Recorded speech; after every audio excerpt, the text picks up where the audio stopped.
Hey guys, it's JJ. Welcome back to the North Carolina Dynasty, where we have just made it to the semifinal. We're gonna play in the Peach Bowl, and we're gonna play against Michigan, number 2 ranked. We're number 4 ranked, and the other semifinal is gonna be Florida State against Georgia. And Florida State also the winner of the ACC championship game, in which we couldn't participate because there was a three-team tie. But first of all, we're gonna talk about Michigan and their team. And as you all know, this team is unreal in the trenches. Crazy depth at the O-line and D-line. Also, great linebacker situation for the Wolverines. They have,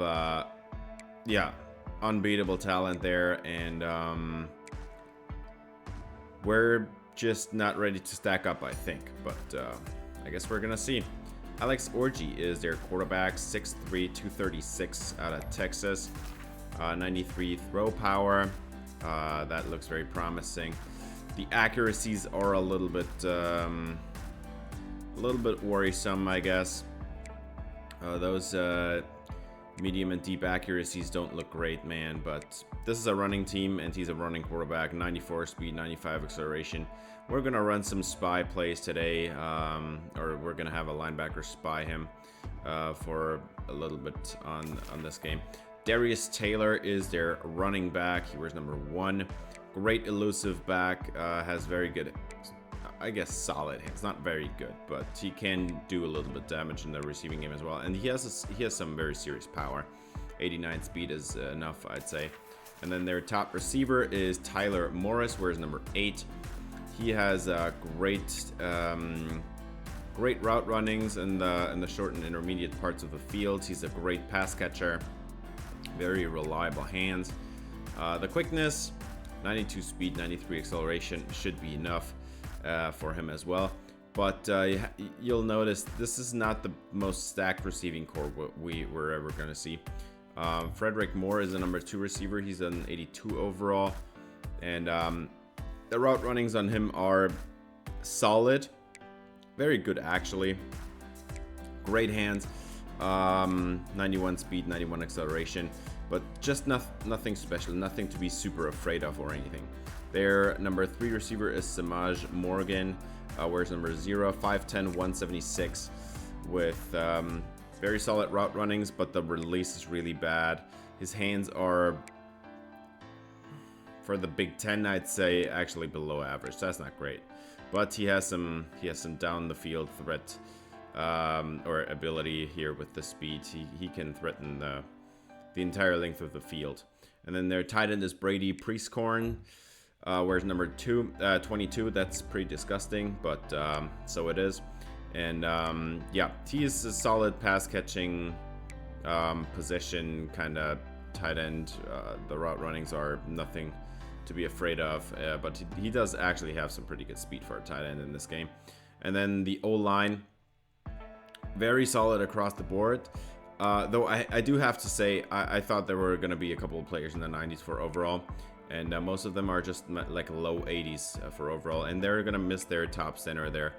So they are going to have a downgrade of 6 overall points on that position.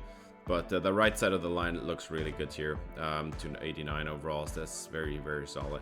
And then the best edge rusher is Inau Eda, 6'5", 295. Looks more like a defensive tackle, honestly, but 92 block shedding, 88 tackling, 87 strength.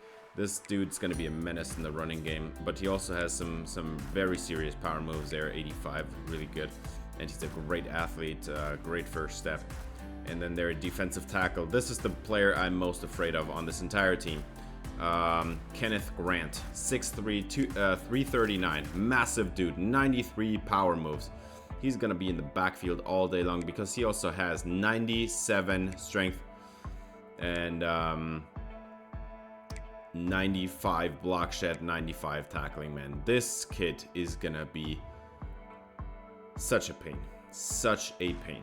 Middle linebacker, Jayshawn Barham. He looks really good. 6'3", 248 out of District Heights, Maryland. Very good awareness and play rec. Absolutely crazy good. He's gonna be knowing all the plays every time. He is seriously a good blitzer. He has all the run stopping and pass coverage ability you'll want. Well, actually, I mean, I guess the pass coverage, it could be even better, but in the 80s is very solid for a linebacker. And their number 2 linebacker is Ernest Hausman, 6'2", 237 out of Columbus, Nebraska. And this kid's not that great in coverage, but he does have some pretty good run stopping ability and decent athleticism, I'd say. So they have a really solid front 7 there. Jaden McBurrows is their number 1 corner. He also wears number 1. That's so weird. That's 3 players on this team wearing number 1. I don't know how this is gonna work, but yeah, not my problem. The zone coverage, excellent zone coverage on this kid. The man coverage lagging a little bit behind, but he has definitely the makeup speed. And our receiving core is also nothing to be afraid of. Their top safety here is Brandon Hillman. Actually, their top DB on the team, I'd say. And yeah, very good on run support. The pass coverage is kind of below average, but 88 speed, 91 XL. Definitely a very solid box safety. Overall, I don't feel like we have a great chance to win this game. This team they have our number in the trenches. They have our number just alone on defense. This defense is gonna be a pain. Their corners, while not crazy good, are definitely solid enough to make our receivers sweat. I do not expect this to be a high-scoring game from our part, so we're gonna have to keep theirs in check. And the quarterback having pretty bad accuracies is actually helpful for us, but I got a feeling that Michigan's gonna run the ball a lot, and we're not really equipped to defend that, especially with our linebacker situation. It's just really bad. But we'll see. This is the Peach Bowl, and as you can see on the numbers on the left, they run even more than us. We run 38% of the time, which is actually pretty high, but they run even more, 46%. But they are gonna start it off here with a throw, 6 yards from Orgy here. That's gonna be a 2nd and 4, and they're gonna throw it to the sideline as the tight end Priestcorn goes out of bounds with just a couple of yards. But there is a flag on the play, and they're gonna get Travis Shaw on the roughing the passer call. So that's a free 15 and an automatic first down at the 38-yard line. And now they're gonna hand it off to their top running back, and he's running down the sideline. That kid looks great. Darius Taylor with a 17-yard run on his first carry. Now, however, he's gonna be dropped in the backfield as Travis Shaw makes an impact play on the first down there. And now it's 2nd and 12, and they're just gonna run it with Taylor again, and they get about 4, but now it's going to be a tough 3rd and 8, man. And you have a chance to get him off the field here without any damage done. This is, I'd say, slightly out of field goal range. 3rd and 8, and they're going to set up the slip screen, and it works out to perfection. Taylor falls across the marker. That's a first down.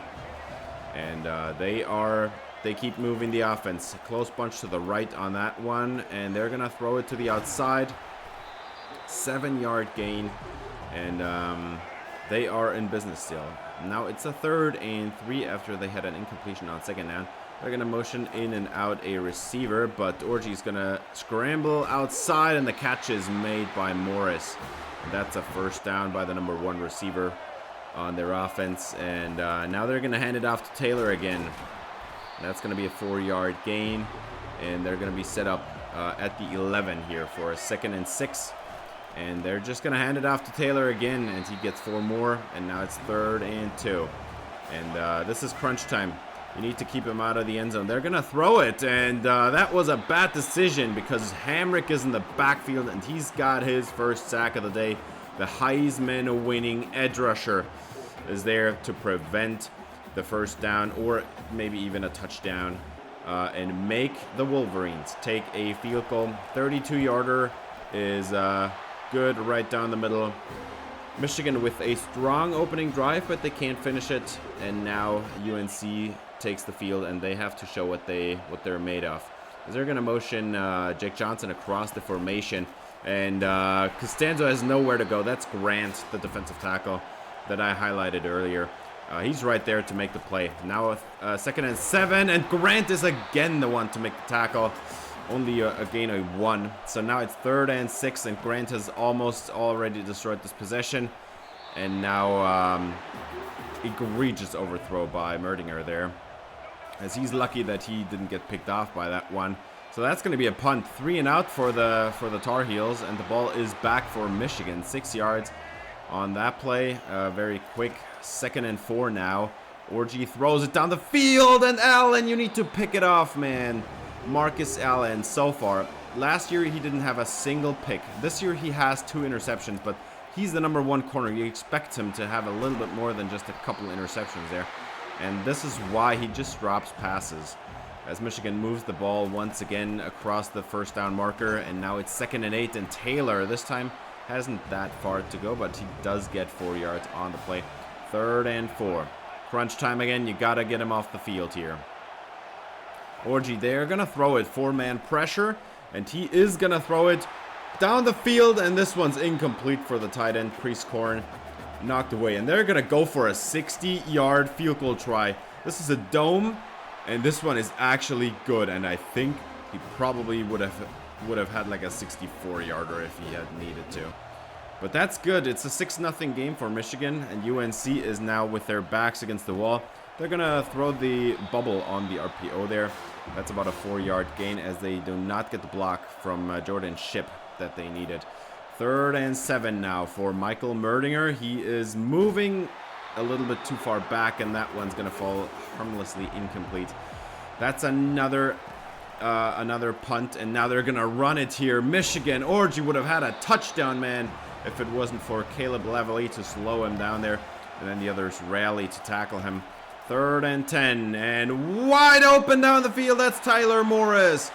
And this one's going to go all the way. 70-yard touchdown for Tyler Morris. He got behind the defense. And that one's on Dorian Green, the #2 corner on the outside there. Michigan up by 13 as Tyler Morris has his 2nd catch of the day. 2nd and 10 now for Merdinger, and they do not even get to set up this slip screen, man. Failure on that play. Now it's very tough. 3rd and 10. Merdinger, 4-man pressure. He does throw it to the outside, and that's a catch made. But there's a flag down, and this one's going to be coming back. It's going to be a holding on right tackle Trevion Green here. 3rd and 20 as Michael Merdinger is just going to try to launch it downfield. It falls short, but that one is completed. Jordan Shipp comes back for it. He saw it quickly enough. He comes back for it, and they do get the 1st down on a 26-yard connection that should have been a failure. And now they're going to run it. Costanzo, first time he has really gotten going this game. First time he has actually had a chance to run the ball into some open space. And that's about an 18-yard gain from the lead running back, the true freshman here. And now they're going to fake the jet, but throw it on the slant. And Buck Stoner has about 4 yards on the catch. 2nd and 6. Merdinger is pressured. 6-man pressure, and this one's good. And breaking a tackle is the 2nd tight end, Julian Randolph, and he's going to fall ahead. What a play against man coverage there. He shows off his route running prowess. And now it's going to be a 1st and goal. And they're going to throw it, but there's absolutely nowhere to go for Pacor as he tries to make an impact in the game. 3rd and goal. Michael Merdinger back to throw again, and the slant is going to be incomplete and also ran too short. That's going to be a field goal. North Carolina cuts into the lead a little bit, but this is still a 10-point game, and now they're going to dump it off here on a screen. 4 yards for Alex Orji on the throw there. 2nd and 5, and they're going to go I formation. 2 tight ends left, and they're going to run behind him, but Taylor decided to bounce it to the right instead, and he loses a bunch. Now it's 3rd and 8, and they have a chance to get off the field here. We're into the 2nd quarter now, by the way. But yeah, Priestcorn runs out of bounds. His momentum took him out of bounds there. And that's going to be a punt, actually. So Michigan does not add any points on that drive. And Costanza just has absolutely nowhere to go. And Grant again destroyed the play. Just a couple yards. 2nd and 7, and Merdinger under pressure already, and he overthrows Pacor by a mile. No, never had a chance to catch that one. Now it's 3rd and 7. And Merdinger's pressured again, and Grant is in the backfield again, and that one should have been picked off. Oh man, this is very rough for the UNC offense. They can't get anything going. The O-line looks so bad as Michigan gets the ball back and has a 9-yard play on 1st down to make this a 2nd and 1. And they're showing a lot of pressure, and they pressure. The pressure did work out. There were enough people there, but Orji falls ahead and gets the 1st down anyway. 1st and 10. And he throws it to the outside, and that one is going to be caught with 1st down yardage as well, as they're going to move the chains again. That was Morgan on the catch, and they're going to have a play action shot set up here now, but Taylor has nowhere to go, and now he seems to be injured after that tackle by Caleb Lavalley. So now Michigan short of a running back. 3rd and 8 as Orji is back to throw on a tough play. And he's going to lose the football. And recovering is Bo Atkinson. What a play for the UNC defense. Bo Atkinson. He was the one that created the pressure and takes the ball away, strips it out, and then recovers it. So that's kind of like the strip sack holy trinity, I guess. As he makes an excellent play there. Molly Hamrick so far almost shut down. He had only 1 impact play so far in this game. But yeah, UNC offense gets the ball, and Pacor hangs onto the football on a tough grab. 2nd and 4. Merdinger is going to throw it. 4-man pressure, resets his feet, and gets it away to Pacor, who has another grab. Very important catches here. Now 1st down and 10 from the 11. And Merdinger is going to throw it again, and he's got his tight end wide open, and that's going to be a touchdown. UNC scores a touchdown for the first time in this game, and they cut into the lead. It's a 3-point game, and North Carolina is back in business as tight end Jake Johnson got wide open on the play and runs it in. 1st down and 10 for Michigan now, as they are going to try to add some points here before halftime. There's about 3.5 minutes on the clock, and he overthrows his tight end, who was covered not greatly, but solidly enough so that he can't go make a play on that one, but it was overthrown anyway. I think DeAndre Boykins would have had a pretty good shot at breaking it up. 2nd down and 10, and they're going to make the 1st down anyway. Tyler Morris on another important grab in this game. Now they're going to have a play action shot, and this one should have been picked off by Green. You need to take that one away, man. 2nd and 10, and Orji is going to motion out a tight end, and now they're going to hand it off to the backup running back, but there is absolutely nowhere to go as Travis Shaw is a very nice TFL. Now 3rd and 11, and we're 2.5 minutes away from the end of the game, and this one's going to be incomplete, intended for Samaj Morgan. And they actually have to punt it away. So North Carolina now has about 2.5 minutes on the clock to try and run down the clock and at least score a field goal to make it a tie game, because UNC gets the ball back after halftime. And now instead of just marching down the field slowly, they get a sack on a slip screen attempt. And it's 3rd and 18, and UNC is just going to run it to take a timeout away from Michigan and hope they don't get any points out of this. But there is still 1 minute and 50 seconds on the clock for Michigan, so they definitely still have a chance, especially with the college rules. And they're going to start it off with a nice 8-yard catch for, that's actually Frederick Moore. I've been calling him Samaj Morgan all the time. Morgan is number 0, I think. Tyler Morris has a very good catch, and he's over 100 yards on the day. 1st and 10, and just like that, they're in positive territory there. Plus territory, I want to say. And now they get Morgan involved there. He gets 9 yards on 1st down, 2nd and inches now, and Orji is going to have a throw, and he gets almost sacked. He does throw it at the last second. Hamrick almost had his 2nd sack of the game. 3rd and inches, and throwing it over the middle, that's Priestcorn, the tight end. And they are going into field goal range now, as Orji is going to have another throw here with empty backfield. He's going to reset his feet, and that is just too easy. Tyler Morris with another great catch and run opportunity, 14 yards this time. Now they are going to have a flag on the field here, and Orji's going to throw it away. But that flag's going to go against UNC, as they're going to get Joel Starlings on an offsides call. And they're just content to take the points at this point. They ran the clock down, and that's going to be a 6-point lead again as Michigan scores a chip shot field goal. And we're going to go to halftime now. UNC, they are staying in the game, but it took a strip sack to make it happen, because that was the only time we actually went into the red zone and scored a touchdown in this game. And it probably wouldn't have happened. And of course, if you enjoyed the video, I would appreciate if you gave it a thumbs up, subscribe, ring the bell for notifications. We're going to go to the second half now. And Merdinger's got the ball for the offense, and that one's going to be incomplete as the throw was impacted by pressure and then consequently thrown behind his receiver.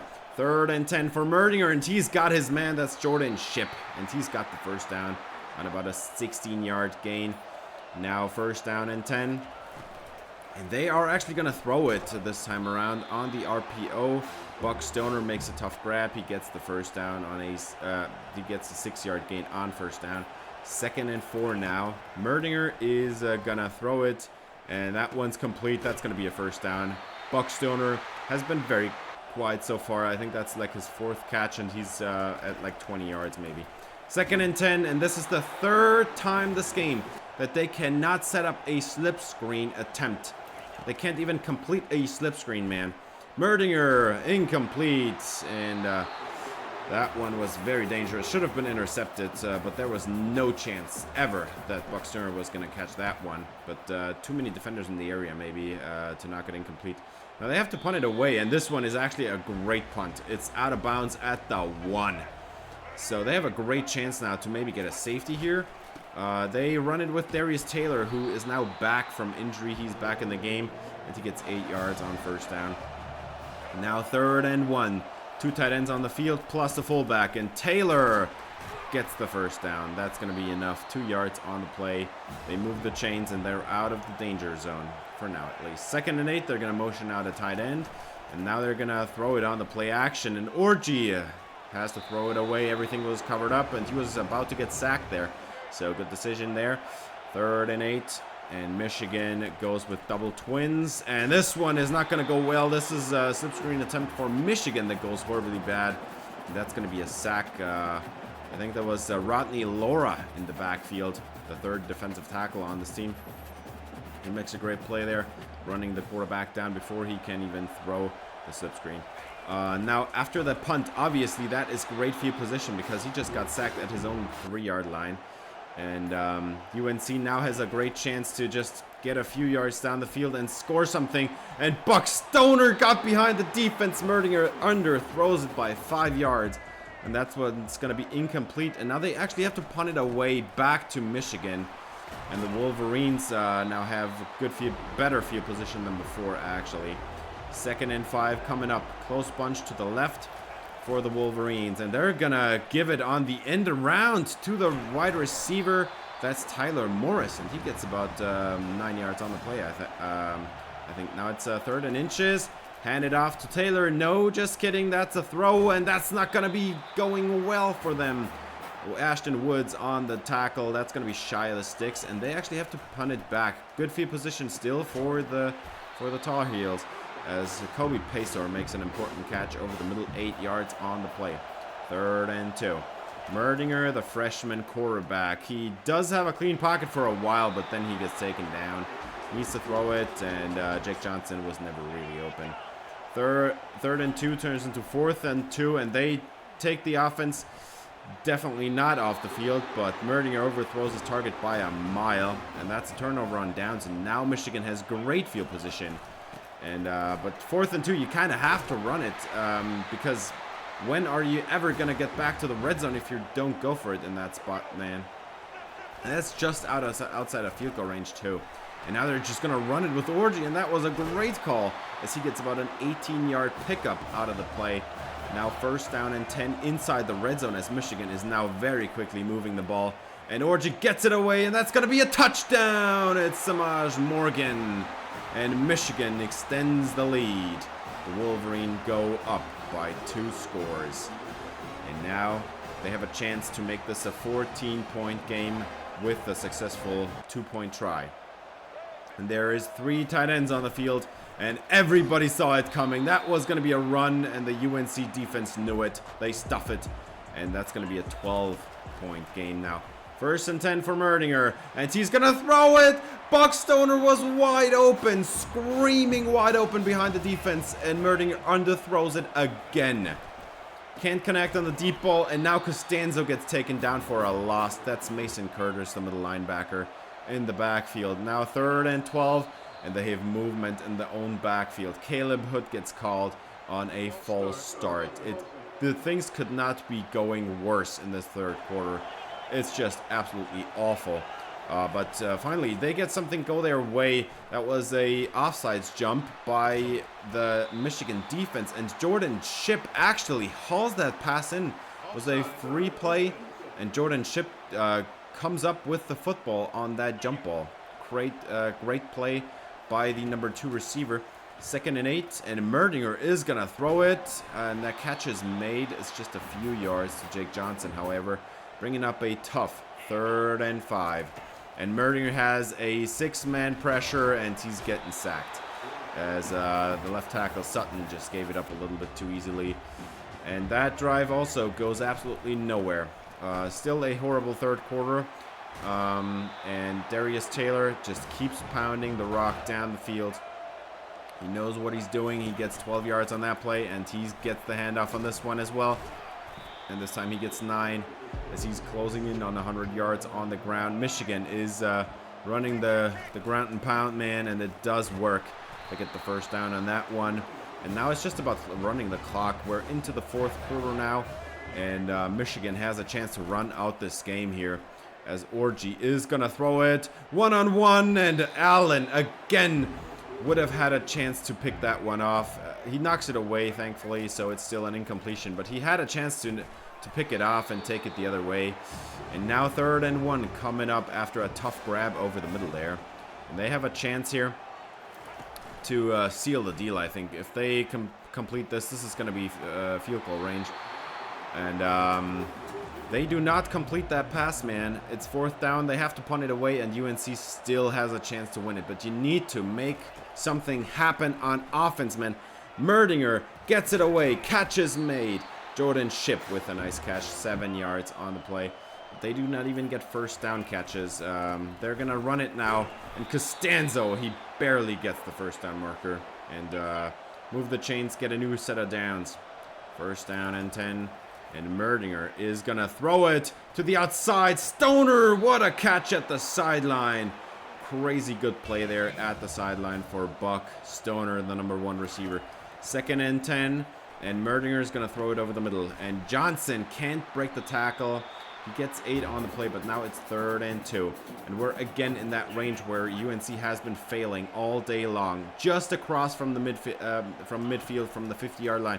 They can't make it work. And this time they do get the 1st down. It's Jake Johnson at the sideline. Great catch. 1st down and 10. You're still not in field goal range here, but it does look a lot better now. And Johnson drops one. That was a horrible play by the tight end, man.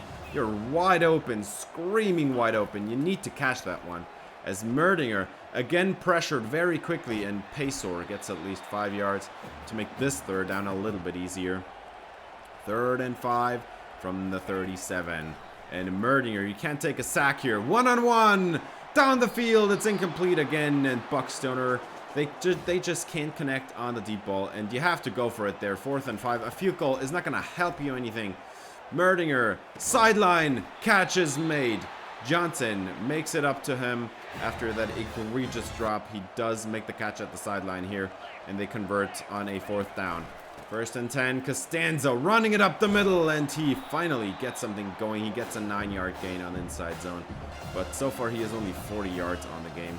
Michigan doing a great job of shutting him down, and now at the sideline, great route run by Buck Stoner there on the whip.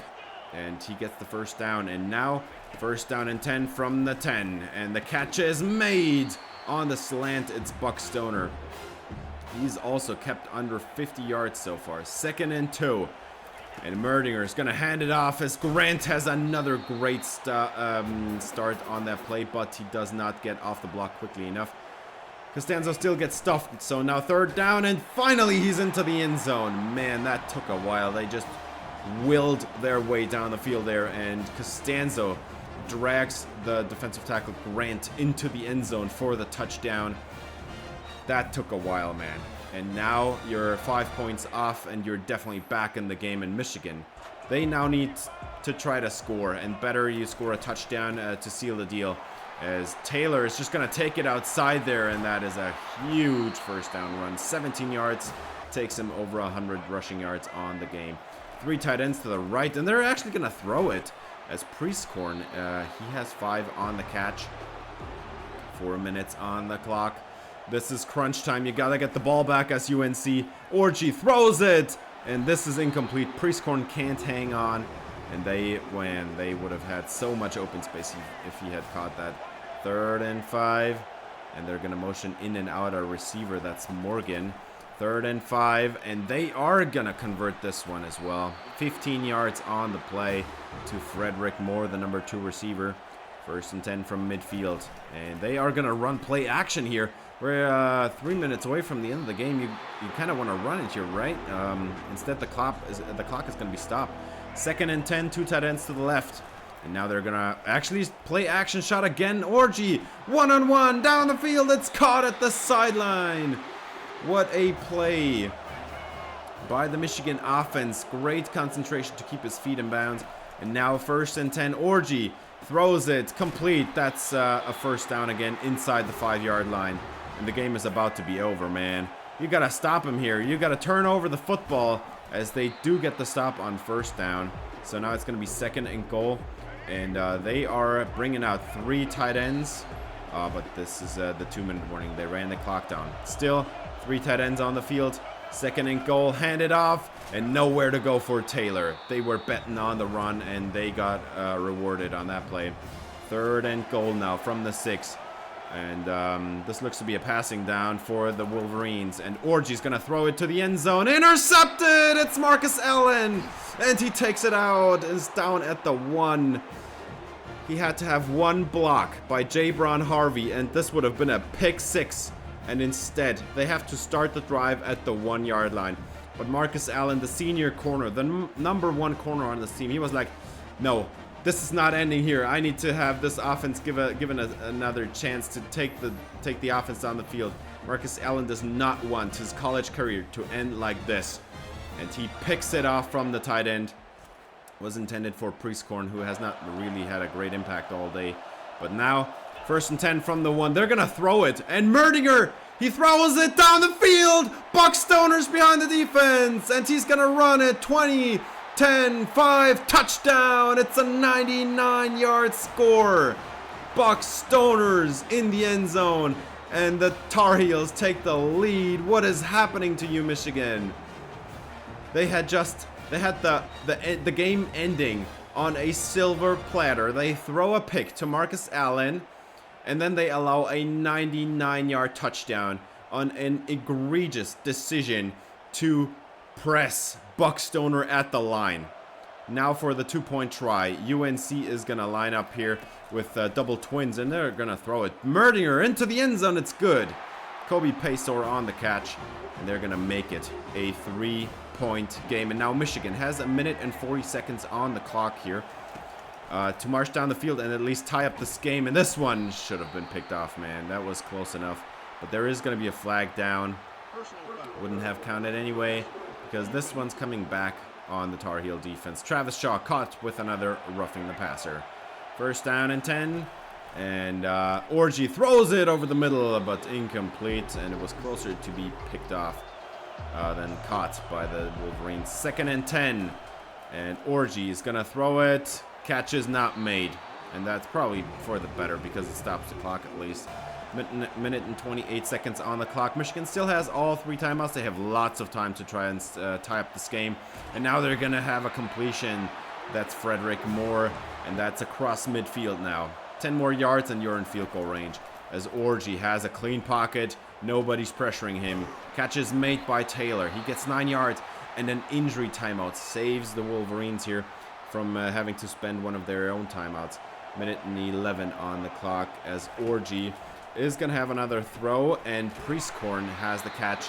And they're actually trying to go for the win, it seems like, because they keep throwing it. As they are in field goal range, they could just run out the clock, and end regulation with the field goal there, go into overtime and set up at 0. But they have another catch at the sideline. It's an 11-yard gain, and it works out as Orgy throws it to the end zone another time, and it's picked off again! Marcus Allen with another one! What is happening? Marcus Allen, the senior corner, does not want his college career to end like this. He's about to go to the NFL, and he picks off the Michigan quarterback twice in the fourth quarter with like 3 minutes left. Are you kidding me? Michigan just threw away this game. They had it. They already were done with this game, man. They were so far into field goal range. They had like so much room to spare. Even a sack would have been better in that situation. And they throw it. Still, they don't run it. They throw it into the end zone and risk another interception. They wanted to win it all right there, and it did not work out at all. 2nd and 7. Merdinger. They are going to set up a pass here, and Buck Stoner was behind the defense. That would have been a dagger, man, if they had gotten another deep touchdown to Stoner. But Merdinger gets taken down.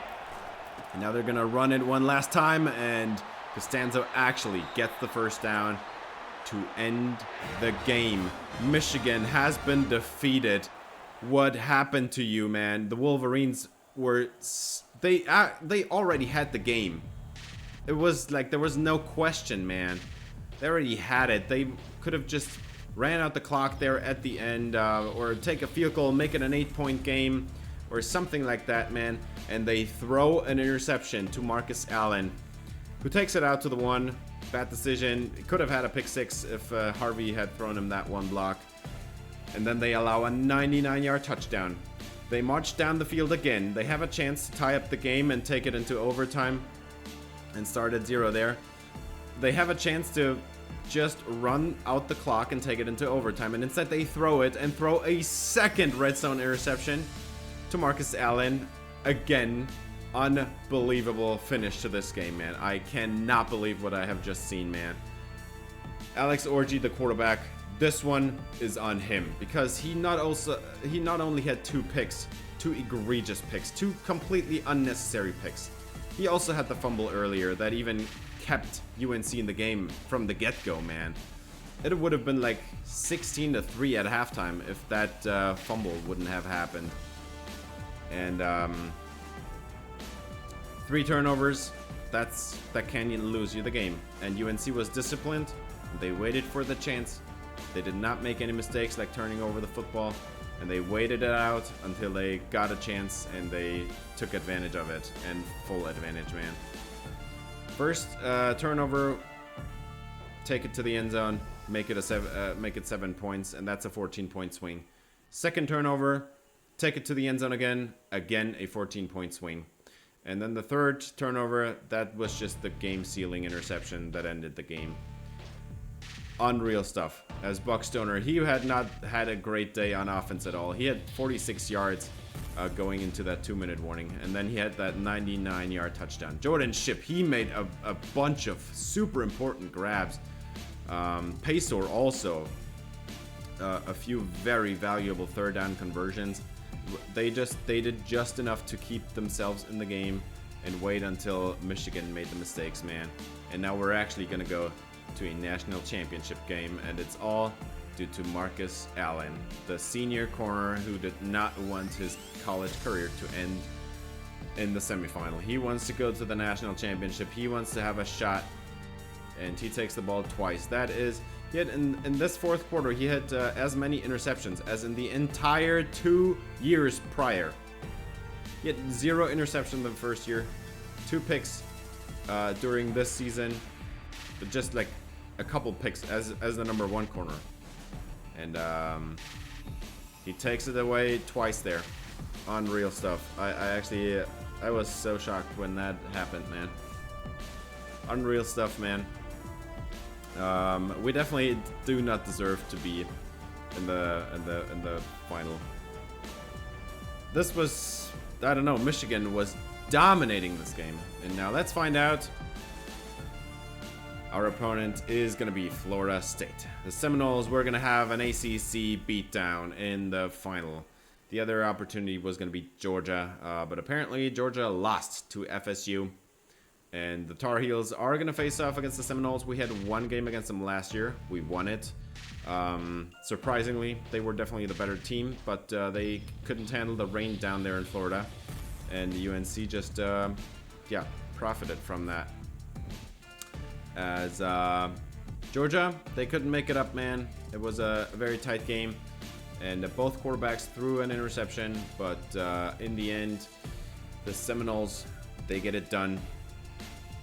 Gunnar Stockton, the quarterback for Georgia, he had a very good game. 4 touchdowns, 1 pick,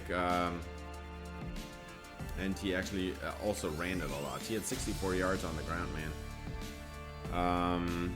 Trevor Etienne, they couldn't get him going. I'd say that was probably what they were missing, because FSU did get the run game going, and that makes it so much easier if you're two-dimensional and you have a shot at making both work. Yeah, FSU, they are a tough team to beat, definitely. We're gonna do our best, but I think FSU definitely is the favorite to win this game as well, just like the last time we faced off. But that was a game down in Florida at the FSU Stadium, and I have a feeling that we're gonna be playing in a dome in this game, so we're not gonna have the rain on our side in that next game against FSU. So I guess we'll see. But that was a crazy game. I could not believe what I saw, man. I thought we were gonna lose it by multiple scores, and we were on the brink of that, definitely, for the majority of the game. Just like I said, man, after that forced fumble and the touchdown, we were back in the game, but we were just hanging around. We weren't really getting anything done, and every time I crossed midfield, I faced 4th down, and usually it was too much to go for it. And then I had that 1 4th down and 2, and I was like, oh, 4th down and 2, I can't do that. We can win that. But, oh yeah, by the way, this dude, Patrick Payton, with three sacks in that game, man, he won Player of the Week in that week. And, I mean, 3 sacks is a great thing, right? Dude, Marcus Allen had 2 picks. 2 game-sealing picks, man. That is so much worth so much more. By the way, Buck Stoner also has now a receiving yards record in the ACC, and he tied the touchdown catches record. He also has 18 touchdowns, just like DeAndre Hopkins back in the day. But yeah, without that forced fumble, I think we would have been so far out of the game that it wouldn't even have mattered in the end there, even if we had gotten that pick and that miraculous 99-yard touchdown, man. But yeah, with that 4th down and 2, man, we had to go for it, because this was like the opposing 45-yard line. You're 10 yards away from field goal range, and you have to make it past that point at some point, and we couldn't get it done. And we turned the ball over on downs, and they marched down the field in an instant and scored another touchdown, or I don't know. I can't remember the order of things right now, but they got the touchdown on that play, yeah. And then it was a 2-score game. And I was like, oh my god, we're never gonna make this. And then we did make it down the field once, and then it's a 5-point game. The game is 4 minutes from being over, and Michigan just marches down the field. They have about the entire length of the field in 2 minutes done, and then they're in the red zone. And you could just run it in, make it a 2-score game again. You have a great run game. You have a great O-line. Darius Taylor was gashing this defense all night long. And they're gonna throw it and throw a pick to give it back to us. Okay, I take it out because I was like, okay, if I can make it past this one guy where I actually had a blocker, man, if Harvey had kept that block, it would have been a pick 6, definitely. I don't get it done. It's a 1st down and 10 at the 1-yard line. I'm like, I have to throw this. I can't run this, man. Grant is just gonna have me for a safety, and then they get the ball back, so I might as well throw it. And then it's a 99-yard touchdown for Buck Stoner, and they run down the field again. What is happening, man? So quickly, right? They still had so much time on the clock when they were down in field goal range. They could have tied it easily, man. They wouldn't have had to make this like a throwing contest, and yet they kept throwing it all the time. Instead of just running out the clock and taking the field goal, man. And then they throw another pick into the end zone. I take it out, and by then the game's over. That was an unreal game. That's gonna do it for this episode. Thanks for watching. If you enjoyed, please leave a like and subscribe for more UNC Dynasty. See you next time. Have a great day.